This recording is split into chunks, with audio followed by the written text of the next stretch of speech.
On second violin is Robert Radcliffe here. Cello, we have two Jordans. On cello is Jordan Enzinger, and on viola is Jordan Fusco.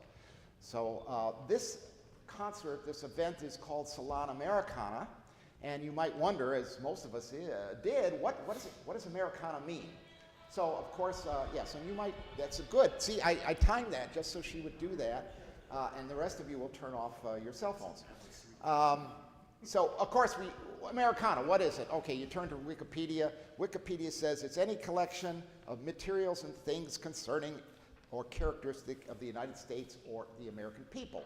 And they give as examples some iconic things like baseball, apple pie, and the American flag.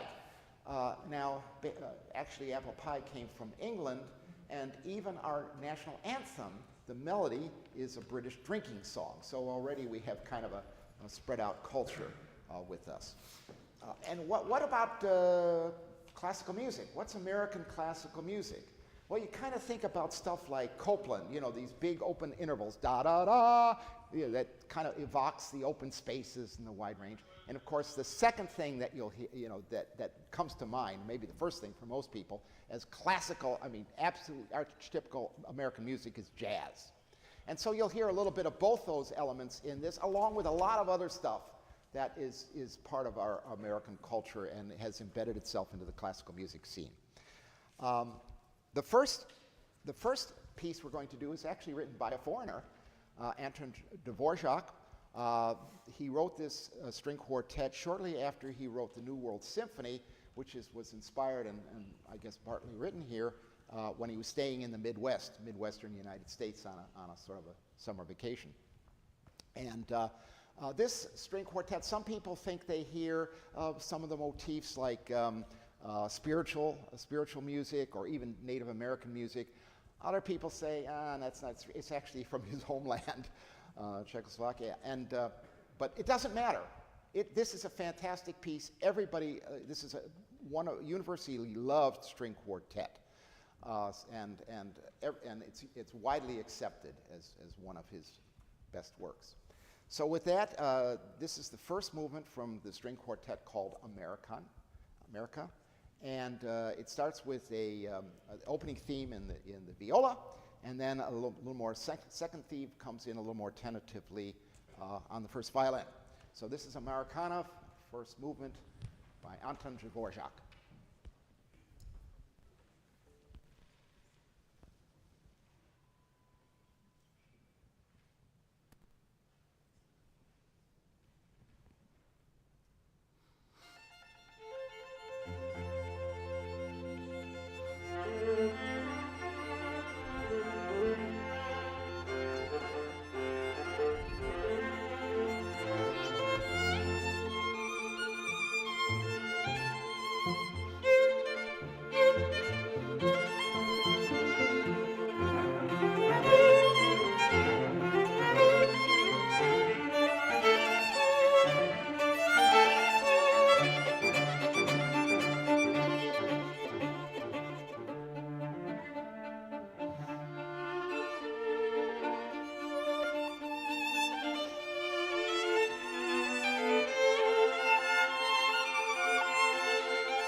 Our next piece is by an iconic American composer George Gershwin. And Gershwin apparently liked to compose at the piano in full harmony. In other words, he'd write the whole thing out in one shot at the piano. And his love of the piano is reflected in a lot of the works that we know of, you know, Concerto in F, and of course the inimitable Rhapsody in Blue. Now, as most of you I'm sure know, this is the 100th anniversary of the writing in Rhapsody in Blue. So New Brunswick Chamber Orchestra, you may have seen these cards, and we've got more, well, there'll be more downstairs where the food is promoting this concert on May the 17th at Nicholas Music Center. It's going to be a fusion of jazz and classical music. We're going to be including composers like Mary Lou Williams, Duke Ellington, Chick Corea, and of course George Gershwin. Will end up with a performance of Rhapsody in Blue at this concert. Now, unfortunately, unlike this, there is a fee. However, for this at the Nicholas Music Center, because it's a full orchestra, you know, it's a big deal. It's going to be the coolest concert so far that you're going to have in this season. And if you go on our website today, for the next 24 hours, the tickets are on sale.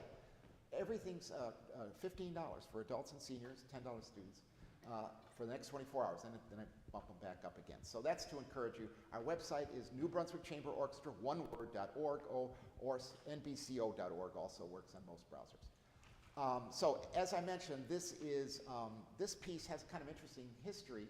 Be at that concert, it's going to be phenomenal. It was written originally for piano, then set to string quartet, but they never actually performed it in public until 1967. It was a very beautiful piece, and everybody loved it. It's called Lullaby, but it was just done in private salons until '67, and then a year later, it was published. So in this case, the theme of this is a very tranquil. Well, it's a lullaby, but a little bit of a swinging tune that kind of gives you the impression of jazz, because in fact Gershwin was a very big jazz enthusiast, and that's carried by the cello in the beginning of this piece. So with that, George Gershwin's Lullaby.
that may have lulled you a little bit, then the next piece will wake you all up.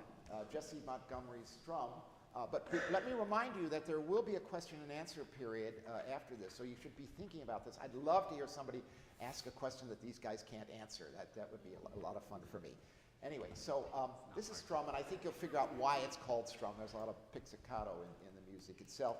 Jesse Montgomery says that this is this piece is an American folk idiom, sort of in the spirit of dance and movement. And I'd like to quote her. I've always been interested in trying to find the intersection between different types of music. So that goes very well with the theme of Americana here. I imagine that music is a meeting place at which all people can converse about their uniquenesses and their differences.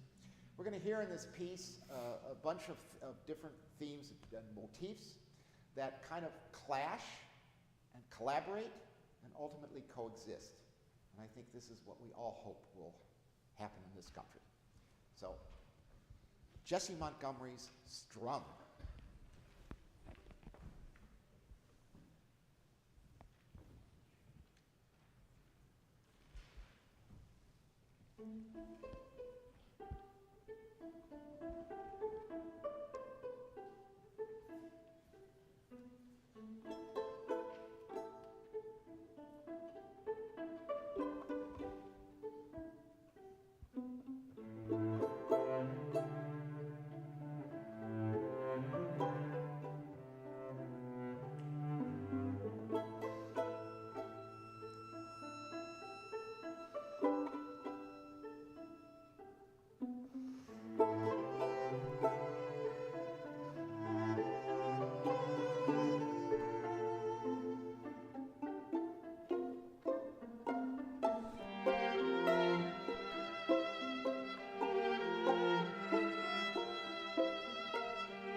Beige, well, Black, Brown, and Beige, which I'm sure you've heard about, that was premiered at Carnegie Hall. Home for Harlem was premiered at the Met. So there are a lot of other things that he has done. But this is a suite of, from, I think, with his more popular music. And this particular movement that we're going to do is titled Take the A Train. And I'm sure you'll recognize the melody. I want to add that at this wonderful concert that, two things. At this wonderful concert, which I'll have some more cards downstairs, we plan to do this suite in its entirety. So all of the movements, not just the A Train movement. Also, this program will be repeated at the Zimmerli Art Museum on May 11th, should you, and two extra pieces. Reservations are required, so when you get this ticket, you can also make reservations. It's free, but you do need, because we sell out, and so firewalls or something like that. I don't quite understand. Anyway, we don't give you food like you do here, but we give you complimentary wine and cheese, so it's not a bad deal. So if you want to hear this music again, as I say, we'll have one more chance May 11th, but be sure, the coolest concert coming up. And I might add, after the concert, there's going to be a jazz jam session at Tavern on George with, you know, the jazz musicians. It's the concert, the program itself, I should mention this, is a collaborative effort with the New Brunswick Jazz Project. For those of you who are familiar, they put on jazz programs on Tuesday and Thursday night over at the Tavern on George. Okay, so here, Duke Ellington, take the A train.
hardest for them and sort of why. And I bet, you know, I think I can guess, maybe you all can too, but, well, Jordan, you organized the rehearsal, so maybe you could address that. Which question was? I think that's a pretty easy answer. The Montgomery strum was definitely the most difficult. There are many mixed meter changes and tempo changes. Took a lot of doing to put it together. It sounds pretty hectic, actually. Yeah, yeah. Definitely fun to put together. So. When was that piece written? Ooh. Does it say? Yeah. She's still living. She's rather young. She's like my age. Yeah, I think she is. I'll say within 10 years. 2019. Corrected in 2020, yeah, 2019. Okay. Yeah, pretty 5 years. I think she actually has to. Anybody has a question? No? Yeah. Thank you very much. I'm here with a group of English language learners who are all recently arrived immigrants and refugees from around the world. And I think that some of the string instruments might be new to them.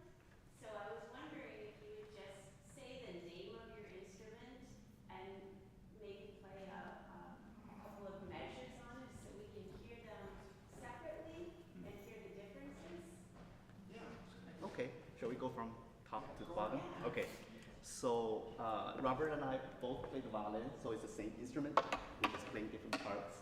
So the violin would probably is the highest pitched instrument for the string family. So the strings are E. But on the E string you can go high and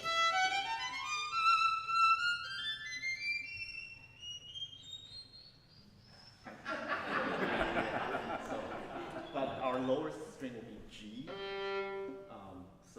And that'll carry to viola. Yeah.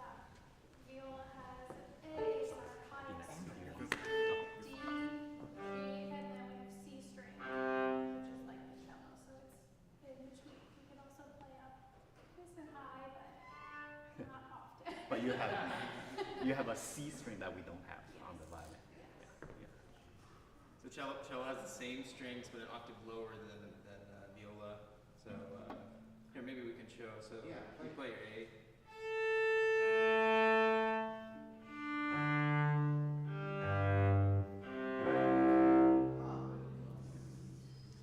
Yeah, and there's another string instrument called the double bass, which you have to play. It's so big you have to play standing.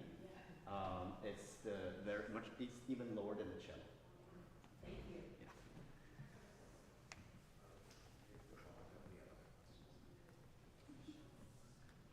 You don't have to be shy because they. I have a question. Yeah. This might sound silly, but do you put in sometimes in your repertoire, like R&B songs and stuff like that? Upon request. Not yet. Definitely worth considering. Yeah, it's possible. Yes.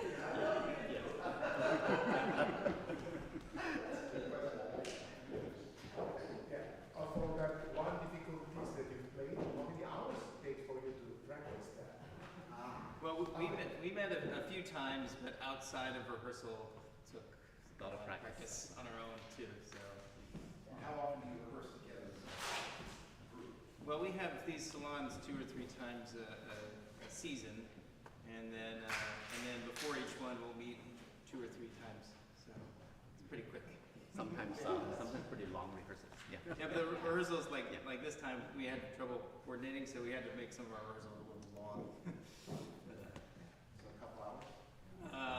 Yeah, 4 3 hours, 4 hours. There's a question. Yeah. What's the longest piece you've ever played? As a string quartet or As a quartet? the longest quartet, probably Beethoven, late Beethoven. Like Beethoven, like when he wrote late, I think maybe Opus 131 or Opus 132, 131, 132 will be around 45 to 50 minutes. Wow. Long. Yeah, yeah. So you don't have to go to the gym? Right. But not as long as the Ninth Symphony. That's over an hour. Yeah. Yeah, and of course, today we were doing just, well, not all of them, it's like the fantasy that we just did, an excerpt, only one of the longer set of pieces that's part of that suite.